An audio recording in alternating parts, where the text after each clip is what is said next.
Welcome back to Beauty Marks Podcast, a space where we embrace our marks acquired through our journey. My name is Elizabeth Savillon, and welcome to another episode of this podcast.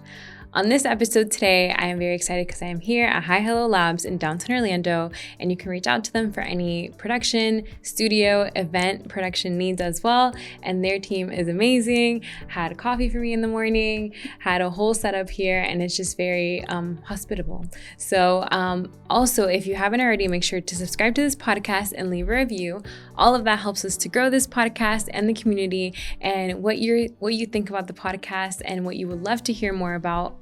I would love to know. So you doing that also spreads the word out, and I really appreciate you guys that tune in every single week. On this week's podcast episode, I have a very special guest. Her name is Carolina Salazar, and she is the podcast host now, right? Officially at Hi Hello Labs as well. And she is a marketing genius. She's creative, entrepreneur, and she has an amazing story of her really coming to the United States, starting her own journey here. And I felt like, especially for Hispanic Heritage Month to celebrate Latinos locally, I wanted to bring her on to share her story that I know will inspire you guys today. So welcome. Thank you. Oh my gosh. Thank you so much for having me here. I'm excited to having this conversation here with you and to, inspire your listeners through my story. I think that's one of the purposes that I have in life, is to be able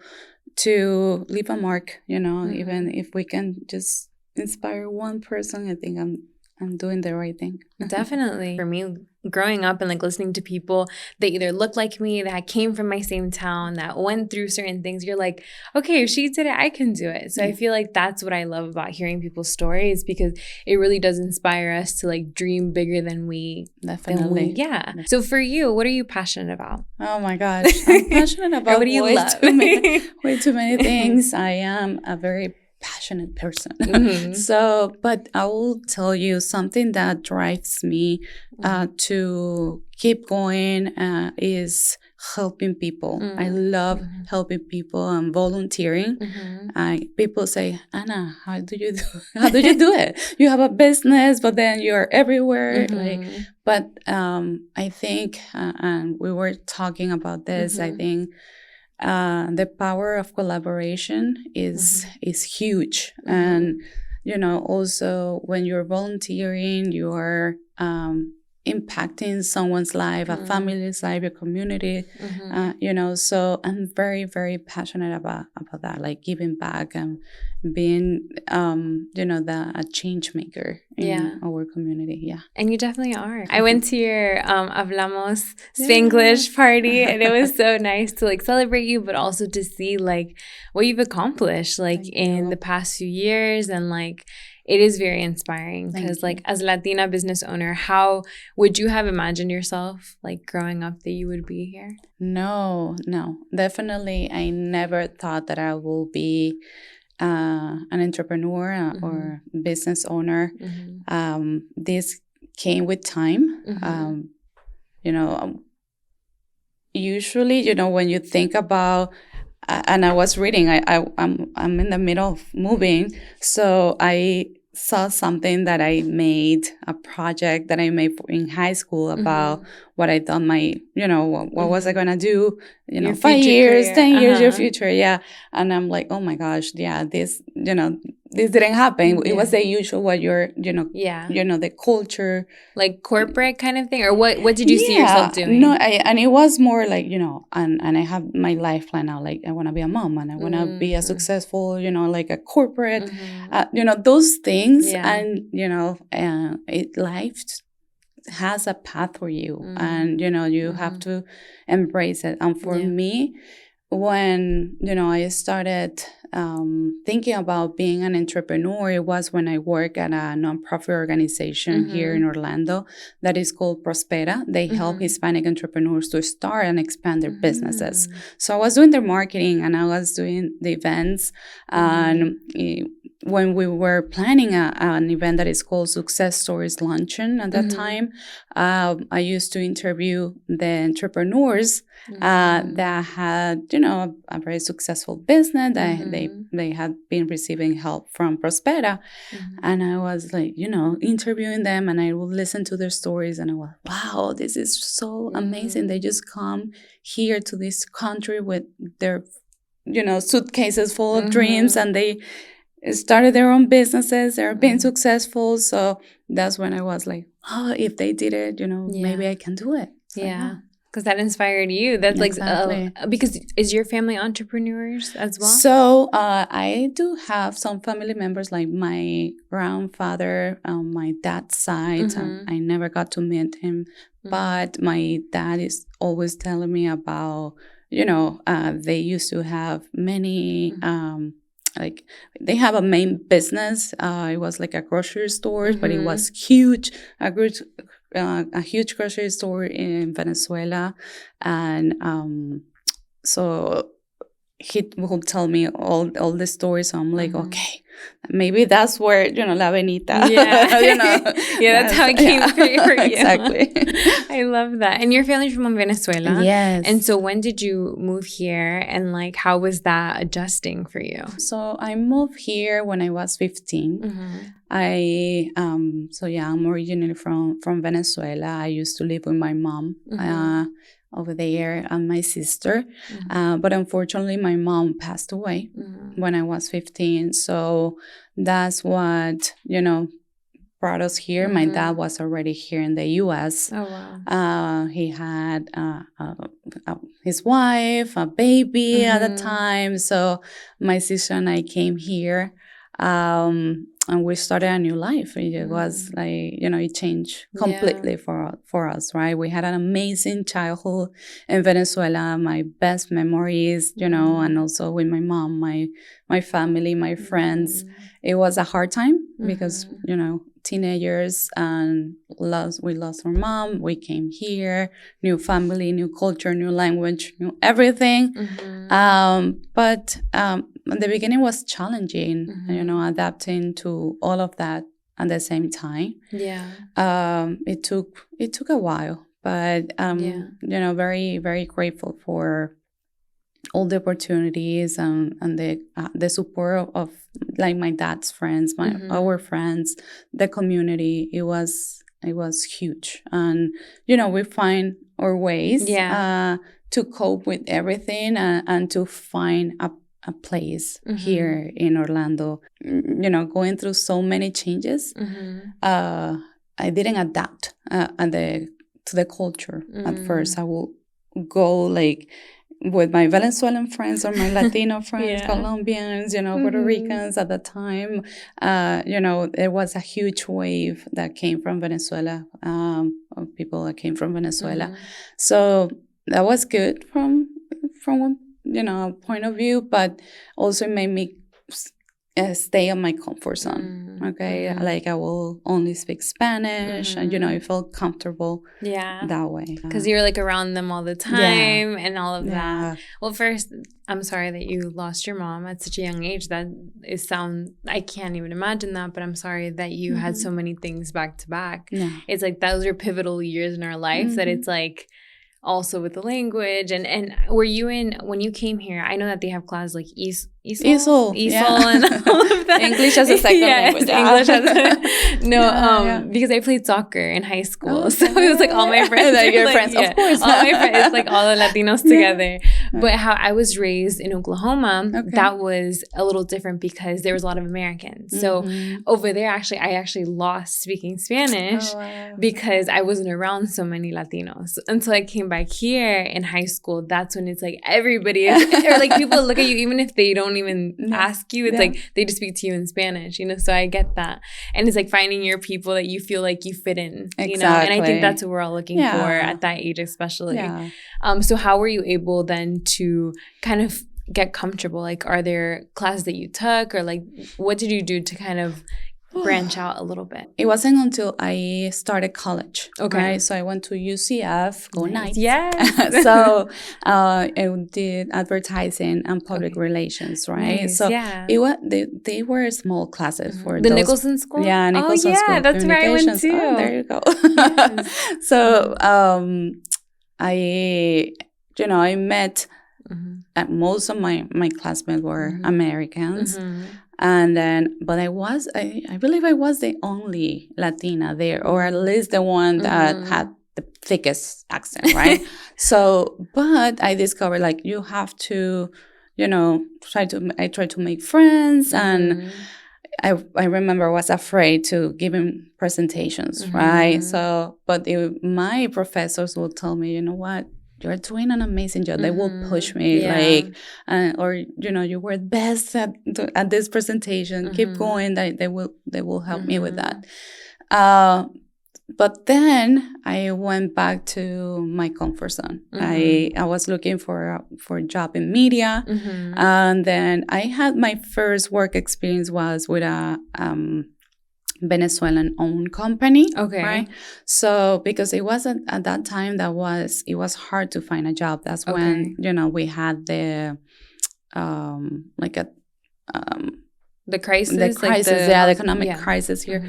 So it was hard to find a job, but I found it, and it was helping these Venezuelan entrepreneurs to start their businesses here in Central Florida. And so I was like, well, I don't know, for some reason, I'm like, this is going to help me in my journey. But it wasn't on my industry, on the industry that I wanted to work.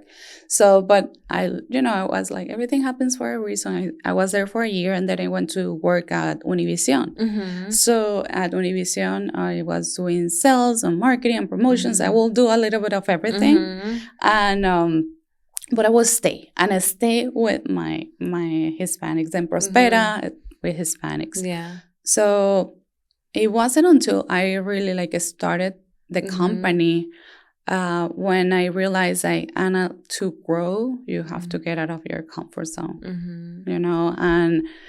And that's what I did. I was able to get a kind of like a scholarship from the Hispanic Chamber of Commerce to be part of Leadership Orlando, which is an incredible program by the Orlando Economic Partnership here. And that really pushed me out of my comfort zone. It was like 100 people, most of them, Americans. And that's where I was like, we have to do this. Yeah. Because those were like limiting beliefs that you had. Yeah. Like, it's like, okay, our accent, or it's like not trying to fit in when people are like, Yeah. They see it. And also, like, I feel here in Orlando and Miami, like, there's still a lot of people that were raised here. It's kind of like the influence of the Latino culture, and there's a lot of people even from other countries that come around here. So it's like you can meet people from all over. But I can imagine that it's like you're like, no, I don't want to speak. At the beginning, it was hard because I came during a hard time, right, of my life to Orlando. So I didn't even felt part of Orlando. And I even moved to Spain for 2 years looking for that comfort zone, my language, things like that. But when I embraced it and I opened my arms to really be part of the community, the general community, it was when I learned that it was all in my mind. Yeah. It was late, but everything happens at the right time. Yeah. So, and what I did was what I thought it was my weakness, I converted into my strength, right? So, and that's why now with my company, we help companies, American companies that want to reach the Hispanic market. So I have my experience in the Hispanic market, but now I have to reach to the Americans, the general market, the American community, to help them integrate and be part of the Hispanic community. Yeah. You see, look at that. You're like, I'm going to use it for my benefit. Yeah, one day. Because those relationships. You know? Yeah. Because I feel like that's how I see you. Like, you connect everybody. You're super, like, good with that. You're kind of like how you said, everywhere. Which is awesome. Which is awesome, though, to see how you've been able to use that, you know, for your benefit. So I know you are, though, very close to your Latino culture and like Venezuelan culture. So what are traditions or things that you keep from that you still like value? There are many things that we do in our country, right? For even from how you say hello to somebody. I'm a hugger. So for me, that was like culture shock at the beginning, like, no, the hand, right? But that was one of the things. And now it's funny because my American friends, they are like, Anna, I need your hug. You know, they are now also embracing those parts. But from a cultural perspective, I will say, you know, we are a very traditional home, right? From we eat arepas at home, you know. They're so good. Oh my gosh, I love them. So we still like, you know, the food. We make hallacas in December, which is a traditional, you know, food that we have during the holidays. And the music. My dad is a well-known musician in Venezuela. He plays the cuatro. So we always have music at home. We love to sing and play music. So and you dance. know, yes, of course, dance. I love dancing and salsa, merengue, you know, you name it. And also I will say like we call our family. We stay very in touch. We still have family in Venezuela. And it's not only calling them, but also helping them, you know, because our countries live a difficult situation, right? So if we can, you know, help and provide it with a better quality of life. So if that's part, again, of who we are and how we can provide and help our families back then. But we're very, like, literally when you step into our home, like, you will see, you know, like the many things from the decoration aspect from Venezuela. Like we support local like artists and things like that. Yeah, that's awesome. That's a great thing that you still keep to you. And I think that aspect too of like the home, like the meals that you have together, family, like it's definitely part of our Latino culture. And I feel like even though, so my family's from Honduras, but I feel like I've adopted different cultures of Latino, you know, because of like here there's a lot of like Puerto Ricans, Dominicans and everything. And a lot of my friends are Puerto Ricans, Dominicans, Colombians, you know, from everywhere. So it's like you end up kind of like embracing those cultures too, and their food and the way that they do, and even their slang.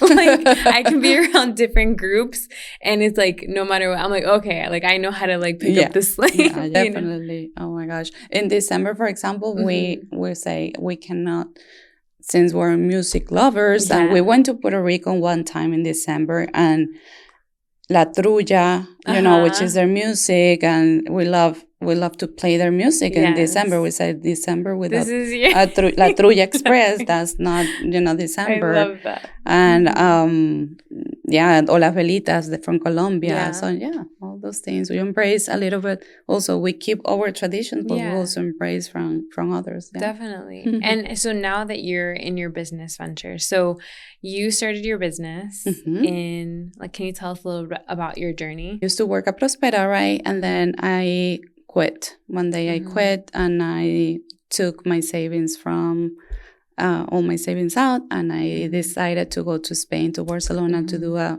master's on digital marketing, right? Wow. So how was that? Oh my gosh, it was the best experience in the world. I highly suggest that, you know, at least take a few months or a year just to go somewhere and else, like another place that you don't know anybody, and just it can be scary, but also it can become like the biggest experience of your life. And for me, it was like I met so many different people and that are so creative, and actually some of them are part of Bold today, right? Wow. So I did my master's over there. It was a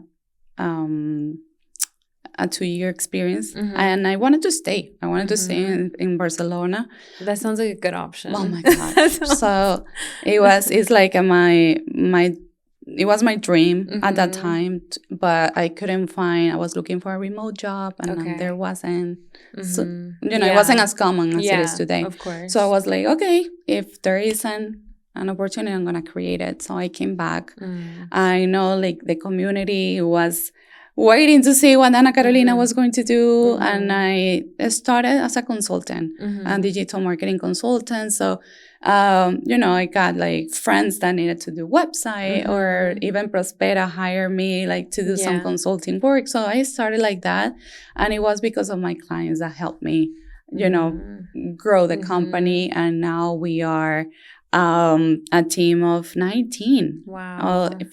We are in different parts of the world, in Spain, in Argentina, Venezuela, and here in the US. So it's been an amazing an amazing ride. I never thought that I will get have a team, have such a big team, or be leading a company from in different parts of the world. But it has worked, and I believe that even though we work remotely, we have made an tremendous impact here in Orlando. How has that looked like to you in collaboration? Because I feel like a lot of times when we start things, it's kind of like, this is my thing, and we kind of feel like we want things to be a certain way, and but you talk a lot about that, about how you can grow and go farther with collaboration. Like, how would someone start with that? I know it's hard, and I think for women is even more difficult, right? Because we think that, okay, we create something and we have to protect it. And yes, but that doesn't mean that you can, collaborate with others. I even collaborate with other agencies because, we can all benefit from each other's. If you don't offer what I offer, then we can add that into our service offering, right? Or if I cannot do it, then I will refer to you, right? And even when I started, I remember that I will need help on legal advice or accounting and things like that. And even my accountant will need digital marketing help, or so we will collaborate. I will, you need a website then, or I need I don't know, like my taxes, whatever it was, but it was, or I need a contract from my legal advisor, and things, we'll help each other out, because I wanted to see them succeed, and they wanted to see me succeed, and that's how we grow, and we need to create more communities like that, like where women support other women, and also the power of collaboration can be. It is huge, and that's what I believe it has been a key to bold success. I think that that's something, especially how you said about women, we definitely fear that. So it's like the comparison, or like the competition of certain things, but it's like we can go farther, together, and we can also learn from people. I know I forgot the name of it, but it's an agency that they they're like, hey, like you can come and like all different. If you work in this area, right, of marketing, for example, you come in for like a lunch in, and like you guys can all co-work and like get ideas and stuff. Because it's true, especially as entrepreneurs. Yes. It's like you're by yourself most of the time. So it's nice to like be able to talk to someone and be like, hey, like, how do you handle this? Or even pricing in the network. You know what I mean? Like those kind of conversations that I feel like people don't they need someone, or they want to have those conversations, but they don't know where to go. Actually, it was another agency, a friend of mine who used to own an agency.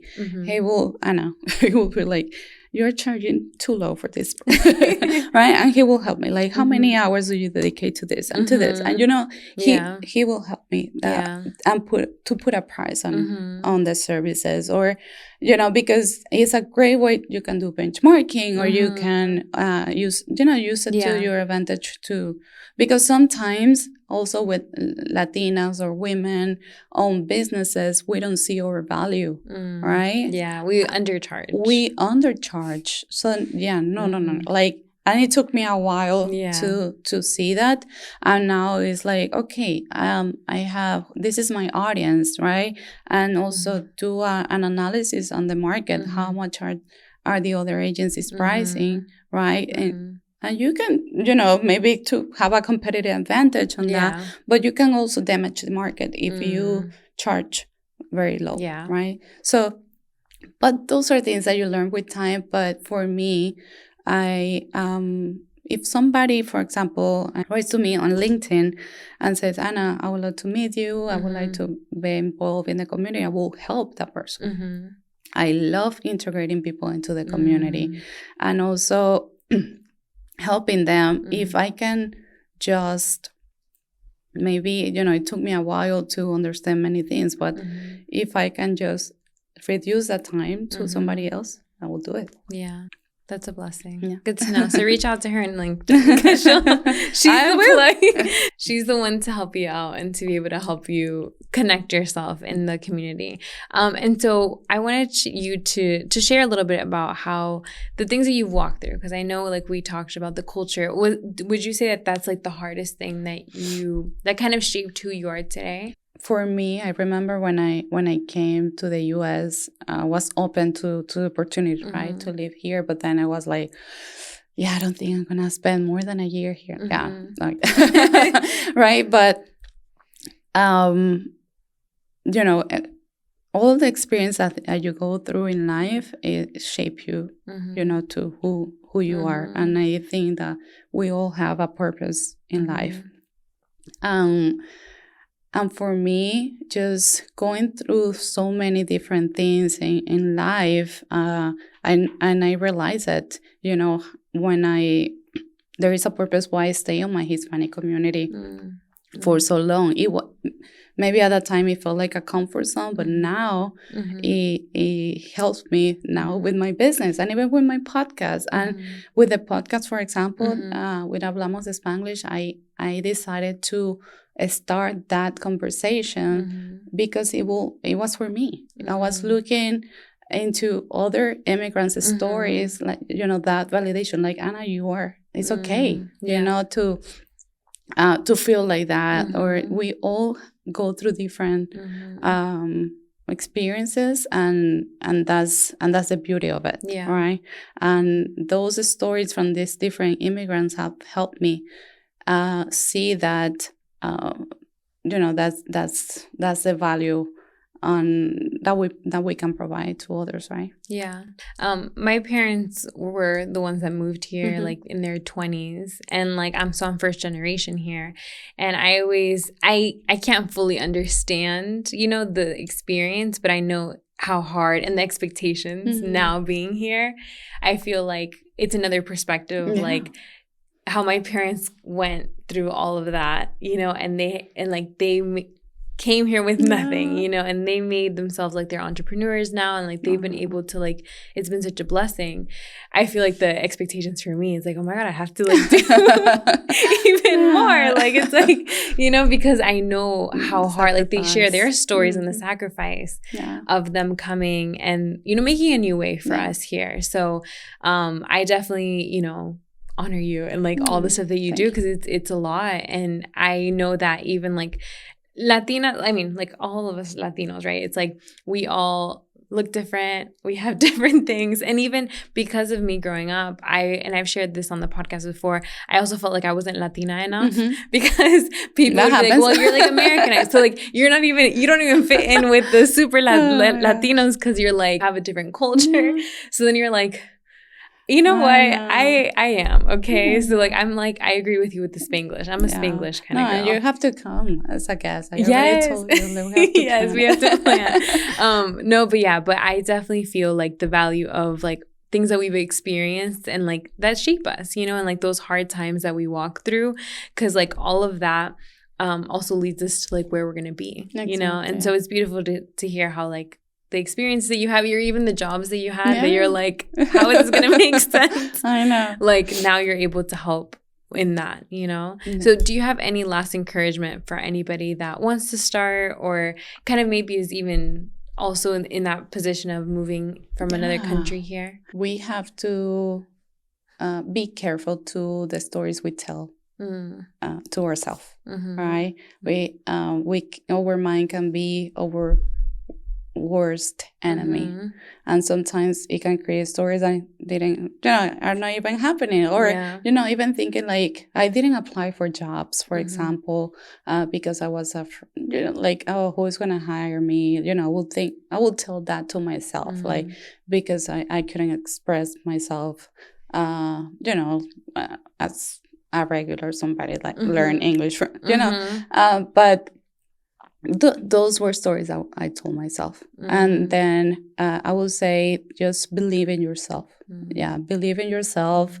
You have a lot to offer. And there is a quote that says, just because I speak with an accent doesn't mean I think with an accent. And for me, I remember my dad like told me, that's a quote from a movie. And when he told me that, it was like, that changed my mind, my perspective, in many different things. But I will say, just believe in yourself and don't pay attention to those vocecitas. I know, because they sometimes we gotta lower the volume of them. I love that how you said that, and your dad is so sweet, by the way, and he is very, very talented. So I didn't know he was a famous musician over there. Yes. How long has he been doing that? Oh my gosh, he started when he was in high school in Venezuela. Wow. So, and it was just like by mistake. He was just playing de cuatro, which is a Venezuelan instrument, like a small guitar, at a festival, like a singing festival. But the singer got sick, and they asked him, hey, can you sing? And then that's how he started. But then he has, I think, over 20 albums right now. You can listen to Spotify. And so, What is his name? Juan Carlos Salazar. Yeah. Okay. And when I came here, actually just music and producing his concerts here, it helped me also like learn about and fell in love with media, and I wanted to be a radio host. Oh wow. And because I went with him to so many interviews in Venezuela that I fell in love with that, and at that time also the same thing, because I went to school, the Nicholson of Communications, but I didn't do journalism also because of my fear with the accent. And then when I worked at Univision, unfortunately, I didn't have the opportunity to do that, which was what I love. But then when podcasting came, that's when you're like, this is my time to shine. I know, that's what I wanted to be a journalist too. I didn't do that. So I'm like, the podcasting is like my dream come true. Yeah, we like, create our own opportunities. This is a whole show produced by us. Congratulations. And I love everything that you have been doing. This is an amazing space, safe space to talk and be vulnerable, and it's beautiful. Thank you. I appreciate you. And we definitely need to get coffee very soon to chat, because I feel like we have so much in common. I'm like, we came from a lot of the same places. So no, thank you so much for sharing part of your story today. And for those of you guys that are just getting to know Ana Carolina today, she does have a podcast. So where can people connect with you? Of course. So Hablamos Spanglish. That's the name of the podcast. And you can listen on all major platforms, Spotify, YouTube, Apple.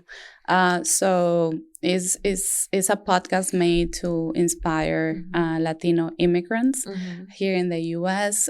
Through our story. So we have a different guests on every episode.